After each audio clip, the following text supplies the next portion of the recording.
किसी का पुनर्जन्म संभव है कि नहीं, पुनर्जन्म होता है कि नहीं, पहला। दूसरा उन्होंने कहा कि जिस घर में मृत्यु हुई है क्या वही जीवात्मा फिर उसी घर में जन्म ले सकती है कि नहीं। तो पहले प्रथम प्रश्न सुनिए, पुनर्जन्म संभव है कि नहीं। पुनर्जन्म अगर संभव नहीं होता, मुझे एक प्रश्न का उत्तर दीजिए। आप देखते हैं, अगर आप ये कहें कि केवल कर्म ही भाग्य बनाता है, पुनर्जन्म कुछ नहीं होता, तो मुझे एक बात बताओ, एक बालक एक धनवान परिवार में जन्म लेता है और जन्म लेते ही सोने के झूले में बैठ जाता है, और एक बालक दरिद्र परिवार में जन्म लेता है और जन्म लेते ही महाराज भूमि पर उसे सोना पड़ता है। अब मुझे ये बताओ, जिसने धनवान घर में जन्म लिया, उसने जन्म लेते कौन सा तीर्थ कर लिया, कौन सा पुण्य कर लिया, कौन सा दान कर लिया, कौन सा धर्म कर लिया। जिसने दरिद्र परिवार में जन्म लिया, उसने जन्म कौन सा पाप कर लिया, बताओ। अगर पुनर्जन्म नहीं है तो ये भेद क्यों है। और आप कहो कि महाराज ऐसे ही होता है, तो ऐसे ही होता है, तो आप अगर भगवान को मानते हो कि भाई भगवान ऐसे ही कर देता है, तो इसका मतलब भगवान तो फिर अच्छे नहीं है, किसी के बड़े मनमुखी है, किसी के साथ भी कुछ भी कर देते हैं। तो ऐसा नहीं है भैया, बहुत ध्यान से सुनिएगा। पुनर्जन्म बिल्कुल संभव है। क्यों संभव नहीं है? अरे पूर्व जन्म में हम लोगों ने कोई भजन किया होगा, कोई स्तुति की होगी, तभी तो रामेश्वरम में बैठे हैं। कोई सत्कर्म किया होगा, उसी का फल ये। अरे पुनर्जन्म में हमारे जो समिति के कार्यकर्ता हैं, ये कोई बड़े भक्त रहे होंगे महाराज। तो भगवान ने कहा तुमने अपने लिए तो खूब भक्ति की, अब और भक्तों को भी तीर्थ यात्रा करवाओ। तो वो समिति में सम्मिलित हो गए हमारे राधे श्याम जी, हमारे कैलाश जी, हमारे हुकम सिंह जी, हमारे सत्यनारायण जी, और जितने लोग हैं, हमारे इंदौरिया जी, और सब महाराज। मैं तो कहता हूँ ये सब भगवान के पार्षद ही हैं, दूत ही हैं, तो इतने लोगों को लेकर के जा रहे हैं और तीर्थ कर रहे हैं। बताओ, तो पुनर्जन्म बिल्कुल संभव है। क्यों संभव नहीं है? देखो, भाग्य दो प्रकार के कर्मों से बनता है, एक वर्तमान कर्म और एक प्रारब्ध जन्य कर्म। आपने जो पूर्व जन्म में किया वो, और आपने जो इस जन्म में किया वो, ये दोनों मिलकर के आपके भाग्य को तय करते हैं, आपका भाग्य बनाते हैं। हाँ? आपके जीवन में सहयोगी होते हैं। तो पुनर्जन्म बिल्कुल संभव है।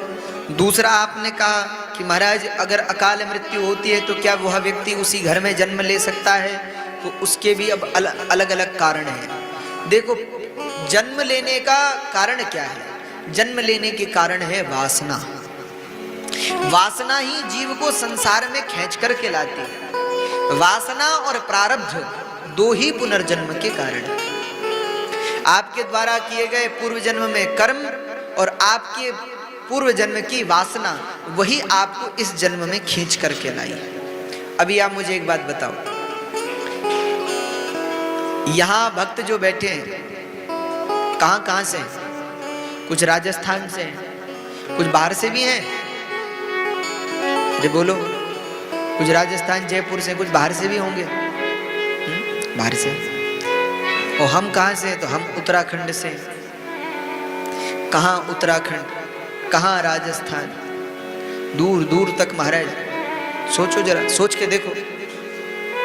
और उसमें भी हम लोगों का इतना प्रेम है कि प्रतिवर्ष पिछले 4 सालों से रोज मिल रहे हैं। 4 सालों से हर वर्ष मिलना होता है।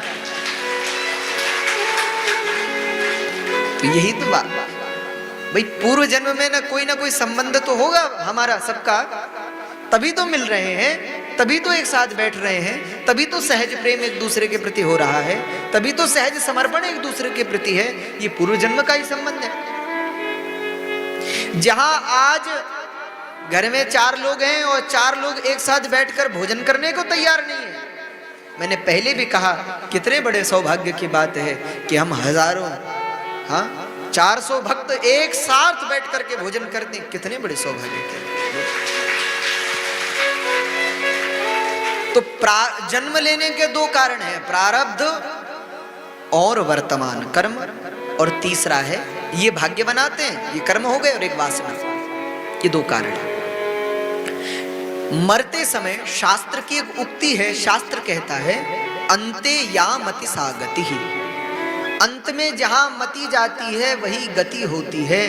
मरते समय आप जिसका चिंतन करोगे अगले जन्म में वही बनोगे। मरते समय जो व्यक्ति घर का चिंतन करता है, परिवार का चिंतन करता है, संसार का चिंतन करता है, वो उसी घर में, उसी परिवार में पुनः जन्म लेता है। इसलिए कई बार आपने घर के बच्चों को देखा होगा जिनकी आदतें घर के बुजुर्गों से मिलती हैं। कई बार आपने देखा होगा, कई लोग कहते हैं महाराज हमारा बेटा है बिल्कुल स्वभाव में ऐसा है जैसे इनके दादाजी थे महाराज, वैसा ही स्वभाव में है। कहने का क्या कारण है भैया, कहीं ना कहीं मरते समय उनकी मति जो है अपने बेटे में अटक गई, तो फिर उसी घर में पुनः जन्म लेके आना पड़ा। ये संसार है। एक बार की कथा है, एक संत नदी किनारे बैठे थे, हाथ में माला लेके। नदी के उस पार किसी का घर था और उस घर को देख के महात्मा हंस रहे थे। शिष्य ने पूछा कि गुरुदेव आप हंस क्यों रहे हो? तो उन्होंने कहा मैं इसलिए हंस रहा हूँ, इसके पीछे एक बड़ा गंभीर कारण है। क्या कारण है महाराज हमें बताइए? तो गुरुदेव ने कहा, बोले वो घर में देखो जरा क्या दिख रहा है तुम्हें? बोले महाराज ये दिख रहा है उस घर की जो गृहस्थ स्वामिनी है, माता जी हैं, वो रोटी बना रही हैं और वो कुत्ता देखिए वो घर में जा रहा है और रोटी उठा रहा है। तो जैसे ही उसने रोटी उठाई कुत्ते ने, तो वो डंडा लेकर दौड़ी उसको मारने को। तो महाराज यही दिख रहा है और तो कुछ नहीं। इसमें हंसने वाली क्या बात है? महात्मा बोले हंसने वाली ये बात है कि तुम जानते हो ये कुत्ता कौन है? बोले कौन है? बोले इसी देवी के पतिदेव है। पूर्व जब उनकी मृत्यु हुई तो मरते समय पत्नी का चिंतन बना, परिवार का चिंतन बना, घर का चिंतन बना। अब अगले जन्म में कुत्ता बनना था तो कुत्ता भी कहां बना? उसी घर के आसपास। आप मरते समय जिसका चिंतन करोगे वहीं आपको जन्म लेना पड़ेगा। आप देखो, उदाहरण के लिए शास्त्र के अनुसार कहूं तो आपने भागवत के 5वें स्कंद में भरत जी की कथा सुनी होगी। भरत जी ने मरते समय मृग का चिंतन किया, अगले जन्म में क्या बनना पड़ा? मृग बनना पड़ा। तो मरते समय जहां बुद्धि जाती है वही गति हो जाती है। अजामिल की मति मरते समय भगवान में लग गई, इसलिए अजामिल का कल्याण होगा। तो महाराज हम क्या करें? तो बोले इतना भजन करो, इतना भजन करो, इतना भजन करो कि हमारे संत कहते हैं कि कृष्ण त्वदीय पद पंकज पिंजरांते अध्ययान समवै कफवात पित्तै कंठावरोधन विधौ स्मरणं कुतस्तै। जब मरने का समय आए तो अंत काल में संसार का स्मरण ना हो। हे ठाकुर जी मरते समय आपका स्मरण। और भैया ये जो हम तीर्थ कर रहे हैं ना, ये जो कथा सुन रहे हैं ना, पता नहीं मरते समय कौन से तीर्थ की याद आ जाए, पता नहीं मरते समय कौन सी कथा की याद आ जाए, पता नहीं मरते समय भगवान की कौन सी छवि दिख जाए।